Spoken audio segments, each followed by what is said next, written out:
I think I speak for everybody when we all kind of forgot how chaotic Liverpool FC and supporting Liverpool FC is as a fan, but we are so back. Oh my goodness. What a match. What a game. What a second half. What a first half. Um, Unbelievable stuff from this Liverpool team.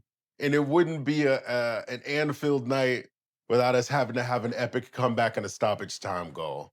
Honestly.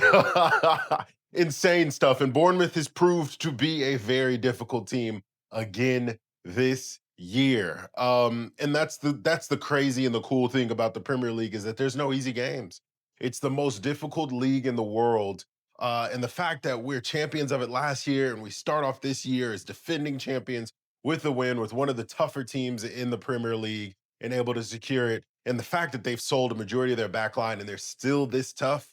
Hats off to Antoine Semenyo for being a fantastic player to a brace today and played very, very well and gave Kirkez a hard time, his former teammate, which Kirkez, I'm sure, knows all about, and gave Robbo hell as soon as he came on. So hats off to them.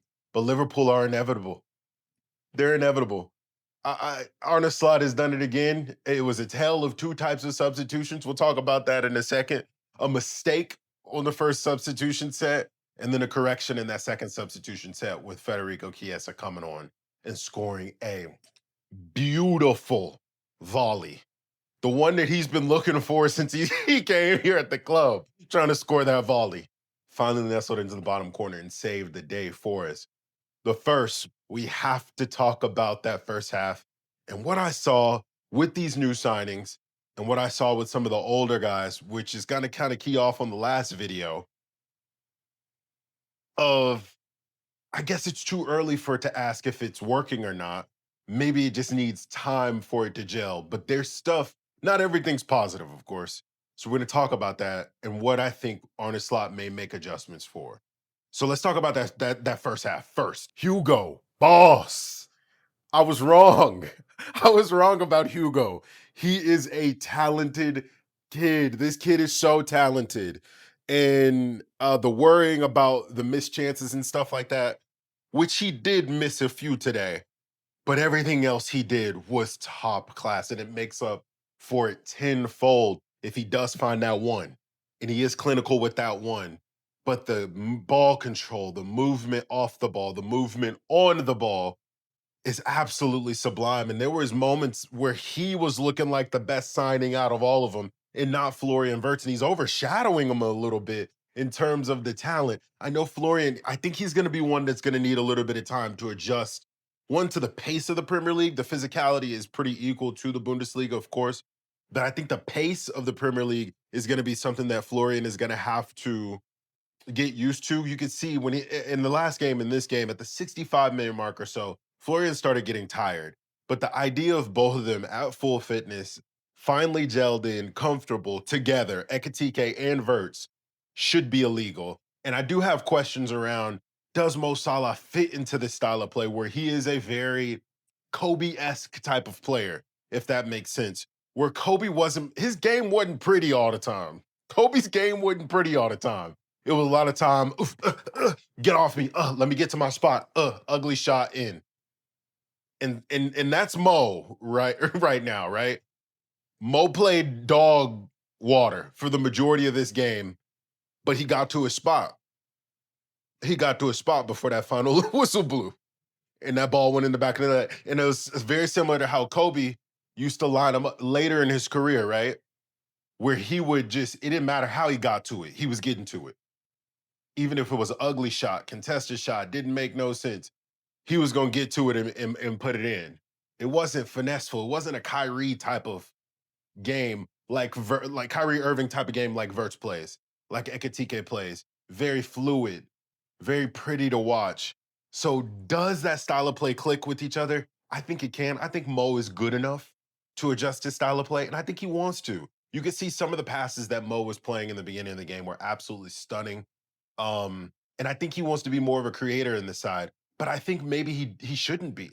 I think he should be letting Flo be the creator in this side. And you could see Florian, he was everywhere. The commentators were making comments on this of that he was constantly moving, constantly trying to get into positions, but his teammates weren't finding him. And one of them made a comment that once his teammates start finding him, Florian's going to be annoying to play against, and I 100% agree on that.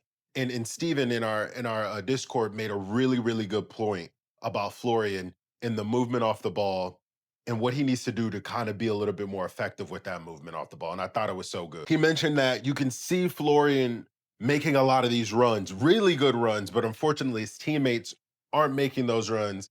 And I think he's moving and trying to be in all of these positions because he doesn't all the way trust his teammates to find him. And honestly, it's fair because they're not really finding him, right? I think he needs to start demanding and forcing his teammates to play him into the game in a Kobe type of way, where Kobe was like, "Give me that damn ball. I'm the best player on this court." And he needs to start saying that, even though I think he is. I do think he is. I think Salah obviously has a bigger resume, but I think he needs to be demanding. And Salah likes playing with players like that, and he's went on record and said that he loved playing with Darwin because Darwin forced him to get out of his typical playing mindset and his comfort zone in terms of play. And I think Florian has to do the same and say, "Nah, give that, give it to me. I'm about to make something happen." And I think if Florian got on the ball more in that first half, I think we could have had a lot more joy. I think it was a good first half, obviously, because it ended 2-0, but some really good things. We saw flashes of how good this side could be and how good this side can become. Big shout out to Jeremy Frimpong, who were strong in defense.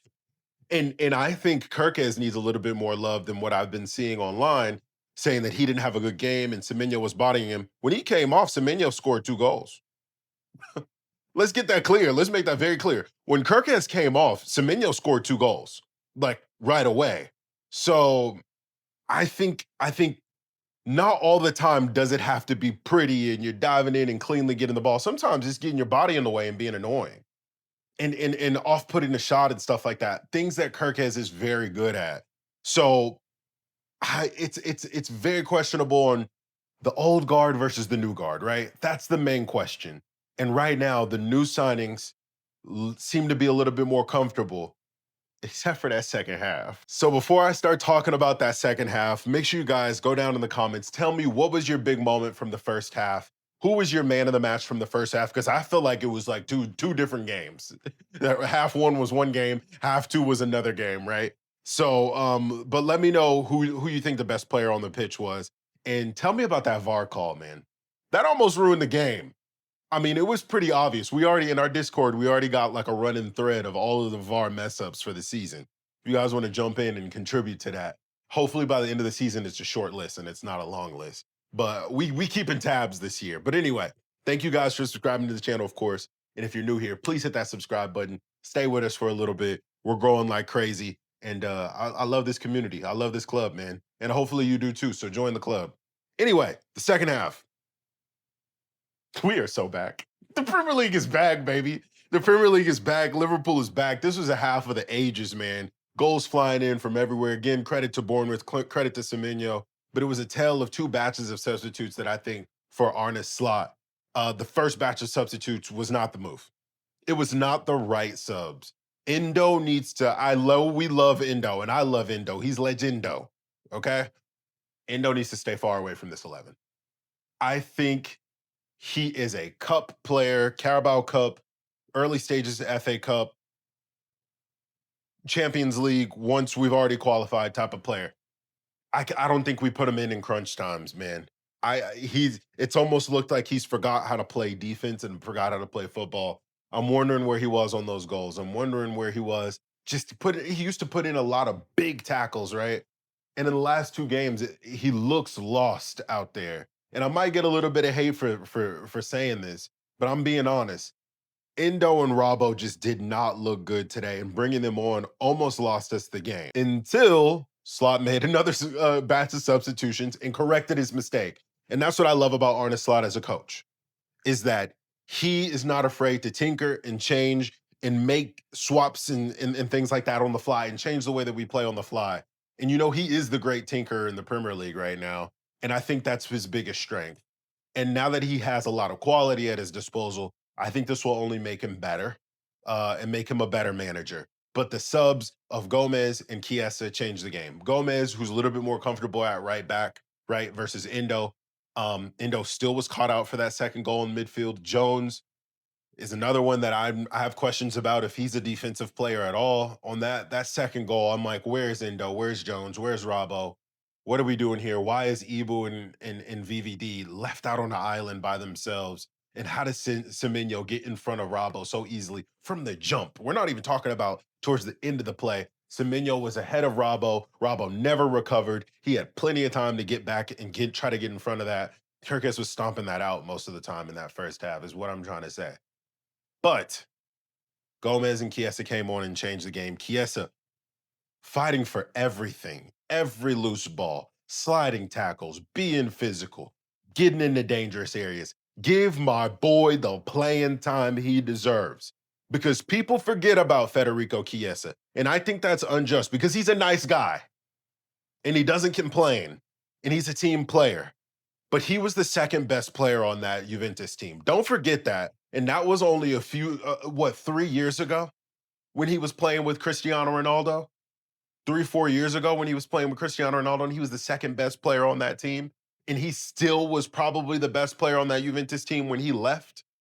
We're not getting a scrub. We did not get a scrub in Federico Chiesa. And you could see in the way that he finished that ball, that is a finisher's finish. I'm not sure there's very many players on the team that could have hit the ball that clean, that true, with that type of accuracy on a full volley outside of the boot. What? That's insane tech. That's insane tech. Chiesa needs his opportunity to prove his worth at this club, and he needs to be given more playtime. And I'm not talking about garbage minutes. I'm talking about significant minutes because he saved this game today and saved us from getting off to a rocky start. I think you have to win the first game of the season if you are defending champions, or it can set your season off on the wrong foot. This lit up the season. This was a perfect start to the season. This is a clear sign that this is going to be mayhem as a Liverpool supporter. So go ahead and strap in, boys, because this is going to be a long season full of drama. Get your inhalers out, get your thought juice and your popcorn, because this is about to be an insane season. And I love it. I love supporting this club. I love Liverpool FC. And thank you to Anfield for I could feel the energy through the phone. The Diogo Jota chants, the Chiesa chants, the eruption from all of the goals going in. It's just going to be a special season, man. And I love the fact that our new players got to see this firsthand, and they looked shell shocked on the bench, seeing those late goals fly in. But there's questions, of course, that's going to be asked after all of this amazingness, and those questions got to be answered by Arno. They have to be answered, right? How does Salah fit in with the new boys? Do they play the style of play that is conducive to the way Salah plays? And does Salah play the style of play that's conducive to the way that they play? Do we need Isak after this? We got the firepower. I think the issue is defense. With Ryan Gravenberch being out, and I'll say this again, he is Liverpool's most important player. Big shout out to Sabo and Maka, who actually played well today. They actually did play well today. And Sabo is my man of the match. I might be a little bit biased, but he was everywhere and put in some really good, solid, and key tackles. Let me know down below who your man of the match was, if you made it this far in the video, of course. Chiesa has an option now. So now what do we do with him? He can play forward, he can play right side, he can play left side. What is our best midfield? And how can we get Florian Wirtz more involved in this side to where he's more influential, he can get more players involved? I think he needs to be the centerpiece of this team. I do.